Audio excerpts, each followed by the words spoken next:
Shalom and praise the name of the living God. I bless you, I bless you, I bless you. My name is Prophet Tito Lemo. I'm a Kenyan. I'm here in Kenya, Kangundo town. Shalom, Kenya. God bless you so much. And I'm glad that today you are here, and it is good to see you here. Wherever you're watching me, let me know where are you watching from. Ni changamoto gani umekuwa ukipitia? Na Wakenya wamesema, Prophet, you have to say something. You have to say something. Prophet, we are waiting for your voice. Now, I'm just here right now to talk about what is await Jesus winner, Bishop Edward Mwai of Roysambu. So this is a very serious message that every Kenyan should know what is about to take place and why. What is the reason? What is exactly the reason of all this? So this is a message to Pastor Edward Mwai. This is a message to Kenyans. This is a message to Gen Z, youth, Mama Mboga. This is a good message for you. This is also a message for His Excellency, the President William Samoei Ruto. You have to know, all of us, we have to know the state of the nation, where we came from, where we are right now, and where we are going. Many Christians, especially those who are in Jesus winner, they are afraid. Wako na uoga. Most of them, they are saying, Prophet, can you please say something? Now, here I am. I just want to say something because of what has been happening, what has been on air, on televisions, radios, gazettes. So that's why I'm here, just to let you know about something. About something. So it is good that you are listening. I just want to deliver this message just 3 minutes or 4 or 5 minutes. So listen to me very careful. What is taking place is actually what I've been prophesying. What I've been prophesying. And we know very well that the president, on last Sunday, I think, if I'm not wrong, he went there together with other leaders, and they were able to donate contribution for church constructions. And the president donated amount of money. According to him, it was 20 million Kenya shillings. And thereafter, many questions has been raised by Kenyans, both the youth, leaders, and almost everyone. And now, this makes Pastor or Bishop Edward Mwai kukuwa na stress kubwa sana, na pia washirika.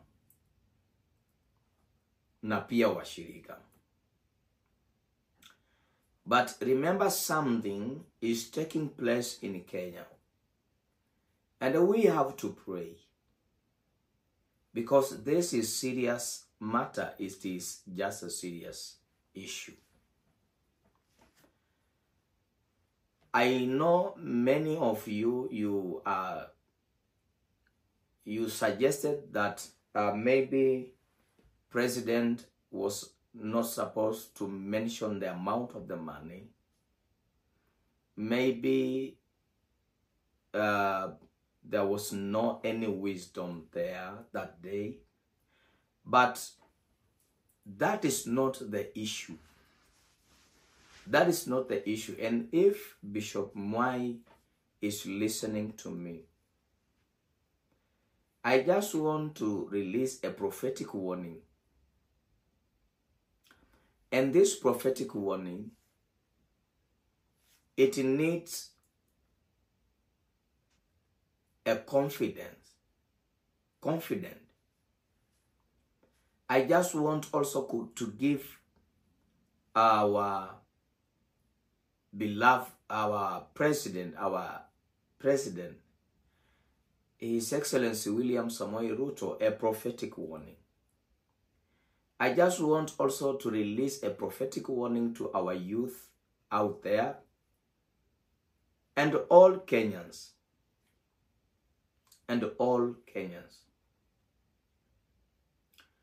Something must be done. And if we cannot do that thing, the country or the nation will remain the same, Kenya. But according to the will of God is that Kenya isonge mbele na iende mbele kabisa kimafanikio, kimaendeleo. But hiyo iko ndani ya maamuzi yetu kama Wakenya, kama wachungaji, kama vijana, kama kanisa. So, this is what the Lord is saying. Shalom Kenya. First of all, andika hapo chini Shalom Kenya. Andika tu hapo chini Shalom Kenya. Remember, nimepewa huduma hii ya Shalom Kenya kuitembeza Kenya kote na kaunti zote. Kwa hiyo kama tujakuja kaunti yenu, we are planning to visit your county. So, this is a very serious issue and a very big problem ambayo inaikumba nchi na inaikumba taifa. Kutoa sadaka kwa rais ni kweli kwamba ni desturi yake. Na kupokea sadaka kwa Bishop Mwai ni kweli kwamba ni desturi yake kama ilivyo Biblia. Na kulalamika kwa Wakenya vile vile ni desturi yao kama ilivyo wapatia uhuru katiba ya Wakenya. Lakini ni nini Mungu anataka? Bishop Mwai, ni nini Mungu anataka? Ni nini Mungu anasema? President William Ruto, ni nini Mungu anasema? Wakenya, ni nini Mungu anasema? And this is a very serious issue.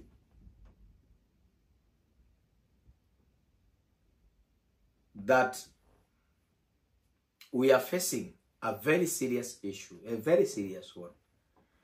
Na mimi sitawadanganya. Nitawaambia ukweli, nitaambia Pastor Edward Mwai ukweli. Niambie vijana ukweli na niambie viongozi wetu ukweli.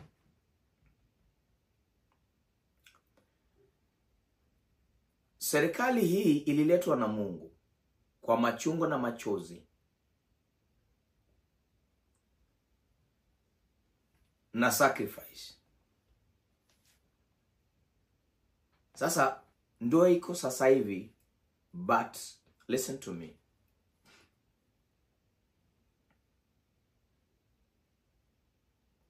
Bishop Edward Mwai, pengine labda sasa hivi mmekosa amani kwa sababu mumesikia kwamba vijana watakuja kuwasalimia this coming Sunday. But listen to the voice of God. Listen to the voice of God.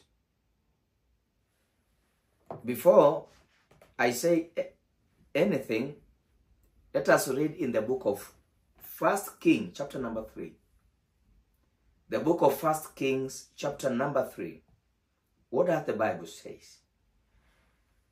Verses number 3. Chapter number 3, verse number 3. 1 Kings, chapter number 3, verses number 3.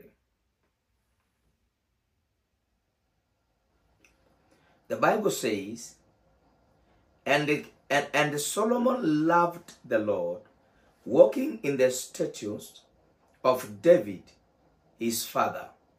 Only he sacrificed and burnt incense in high places. Verses number 4. And the king went to Gibeon to sacrifice there, for that was the great high place. 1,000 burnt offering did Solomon offer upon that altar. Verse number 5. In Gibeon the Lord appeared to Solomon in the dream by night, and God said, ask what I shall give you. Ask what I shall give you. Let me repeat this in Kiswahili.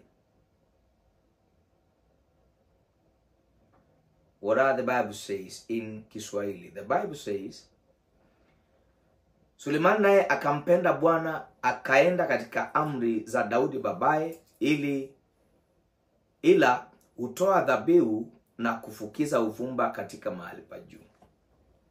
Basi mfalme akaenda Gibeoni ili atoe dhabihu huko, kwa kuwa ndipo mahali pa juu palipo pakuu. Sulemani akatoa sadaka 1000 za kuteketezwa juu ya madhabahu ile.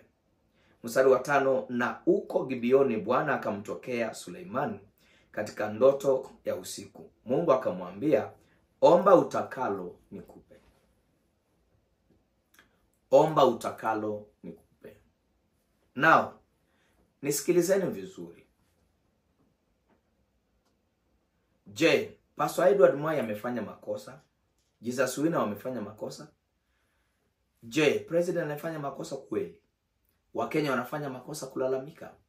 Ni nani mwenye makosa? Shida iko wapi? Ni nini kinaendelea? Now, this is what is taking place in Kenya.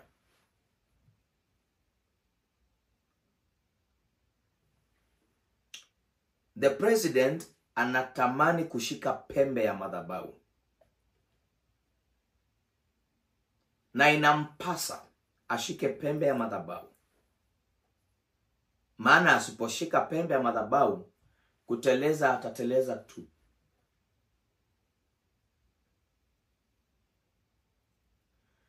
Pamoja na changamoto na kelele na malalamishi, lalama na lawama za Wakenya kulalamikia Jesus Wina, this is a message for Pastor Edward Mwai. Roho wa Mungu anakuonya. Na anakuonya na pia mimi nakusihi. Uliona wakati mwingine rais alitoa sadaka na bishop akarudisha.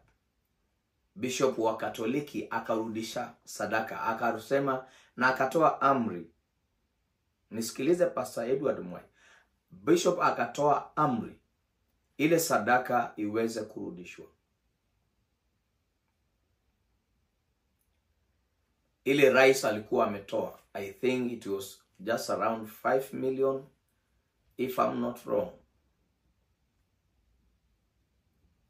Sasa hii imemkabili Pastor Edward Mwai, na sio 5 million, ni 20, na kuna zingine ahadi. Sasa Mungu ameniambia niachilie hii prophetic warning kwa Pastor Edward Mwai ya kwamba usijaribu kuenenda katika namna ya mwilini.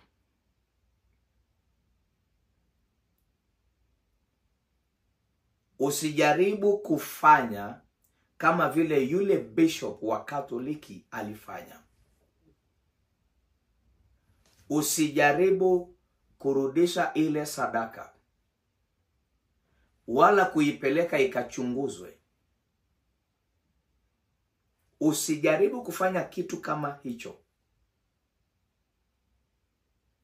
Don't try. This is the word from the Lord. And this is the king's offering.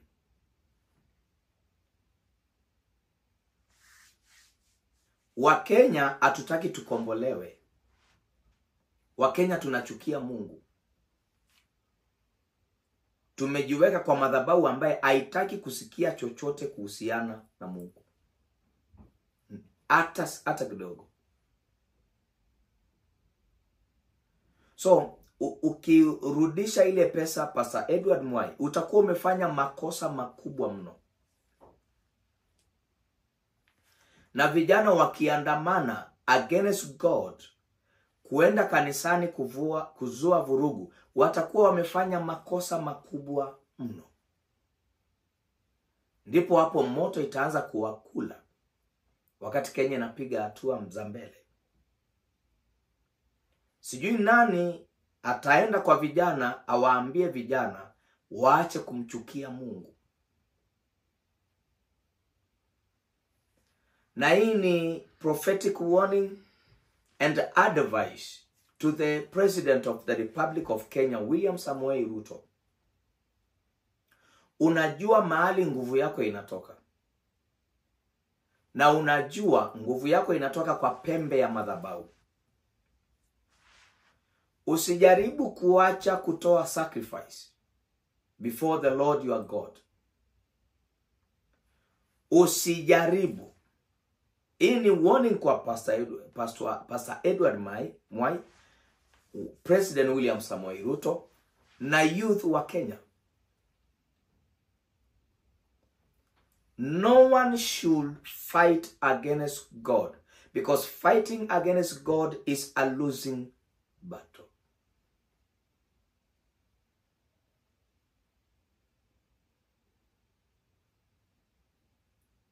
So don't try, President, don't try to stop giving because of being criticized.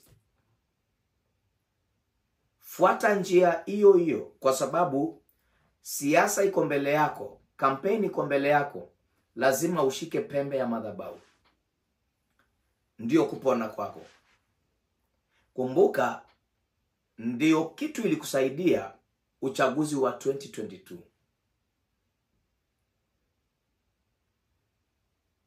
Kura haikukusaidia 2022, ni Mungu mwenyewe. Sasa huyo Mungu usiache kumtolea. Huyo Mungu usiache, usisite. Na Wakenya youth, msijaribu kwenda huko. Kama mnaenda kwa Pastor Edward Mwai, nendeni mkaabudu Mungu. Kama ni kuombewa ama kutafuta opportunities za kazi, nendeni. Ila msio wajinga mkaenda kupigana na Mungu. Maana mkienda kupigana na Mungu, kile ambacho kinawangoja kitakula watoto wenu. Vijana wanasema wanaendea hiyo sadaka. Wanaendea hiyo sadaka. Lakini ni dhambi. Tunafanya dhambi wa Kenya. Tunakosea wa Kenya. Ni mpaka lini tutajifunza kumpenda Mungu? Kwa nini tunamchukia Mungu namna ile?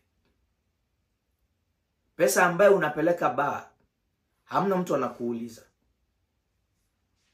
Pesa ambayo unawapatia malaya, hamna mtu anakuuliza.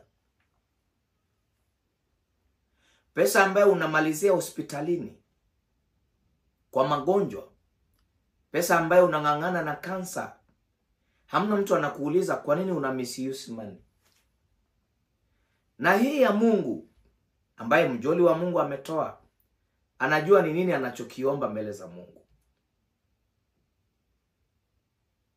Wakenya, tufungukeni macho, kwa sababu kuna madhabahu ya giza imeinuliwa against the Church of God in Kenya. Na nilisema, na ni kama amuoni, Wakenya wanachukia Mungu. Ona vile wako na hasira. Ndio ilikuwa kitu ya kwanza media kutangaza. Ndio mjue masheitani iko na watu. Imepeperushwa hewani kwa media.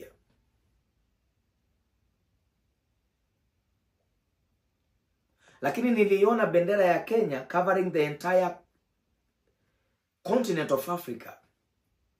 Na ili Mungu inue uchumi ya Kenya, inabidi mfalme afanye hivyo. Biblia inasema mfalme Suleimani akaenda kutoa sacrifice kubwa ya ajabu ambaye hajawahi kutoa. Mungu akamwambia, ni nini unataka? Maana hii kutoa yote, kuna kitu unataka. Kuna kitu unataka. So this is my prophetic warning and prophetic advice. Pastor Mwai, don't try to refund the money.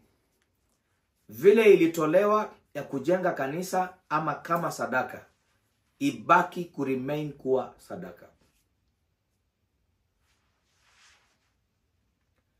President, usiwahi kuacha kushika pembe ya madhabahu kwa sacrifices zako. Sababu ndio kitu tu inakutetea na ndio nguvu yako inatoka hapo. You know yourself.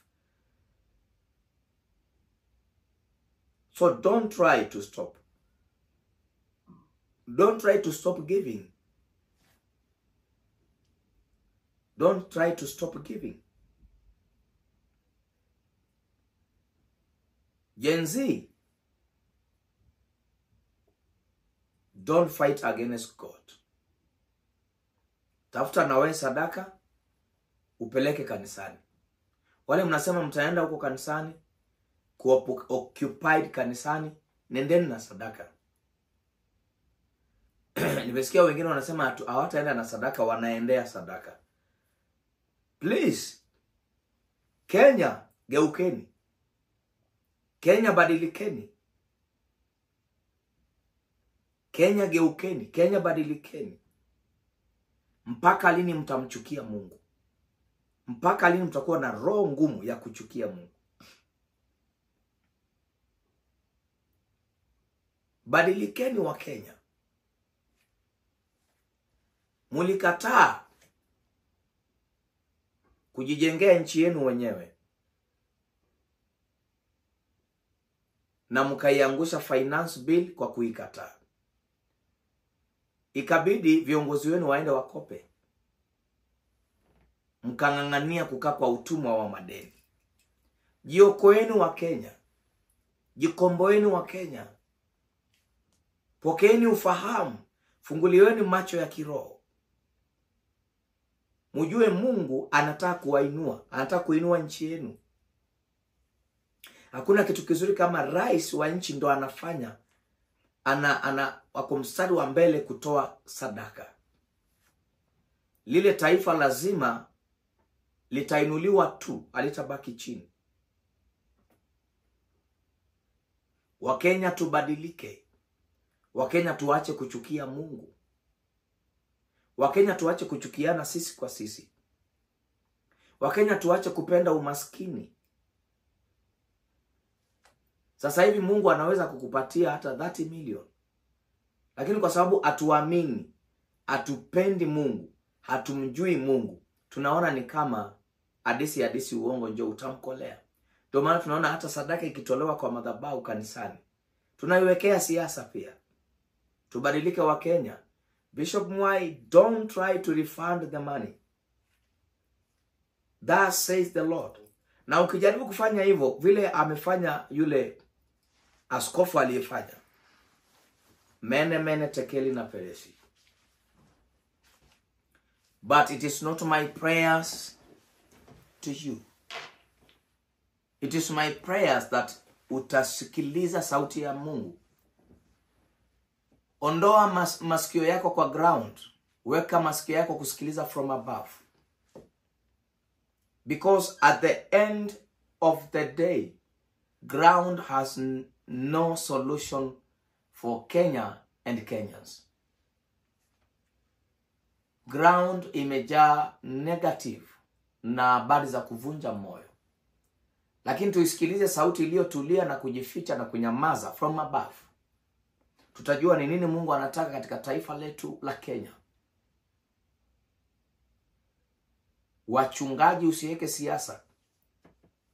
Wanasiasa, msiweke siasa. Wakenya, msiweke siasa. Yesu alisema, mambo ya Mungu mwachieni Mungu, ya Kaisari mwachie Kaisari. I'm not here to defend anyone. I am here to defend my motherland Kenya. Na vitu ikienda visivyo Kenya, lazima nitaongea. Vijana wanacheza na moto. Na watumishi wanakata tamaa. Na rais, usikate tamaa. Usijaribu kuacha kushika pembe ya madhabahu through your sacrifice and your offering. Ndipo Mungu atakutokea kwa ndoto na atakupatia prophetic direction concerning the nation and concerning the politics, what to do. Mungu amekupatia Raila Amolo Odinga. Kumbuka Raila Amolo Odinga ni wa kusupport mtu, sio wa yeye kusimama asapotiwe. You know what happened in Addis Ababa. If ilikuwa ni mtu mwingine Raila aseme huyo anatosha, huyo mtu angepita. But not Raila himself.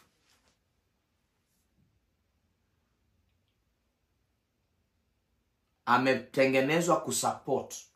That's why I brought him in this government, because of the peace of my motherland Kenya.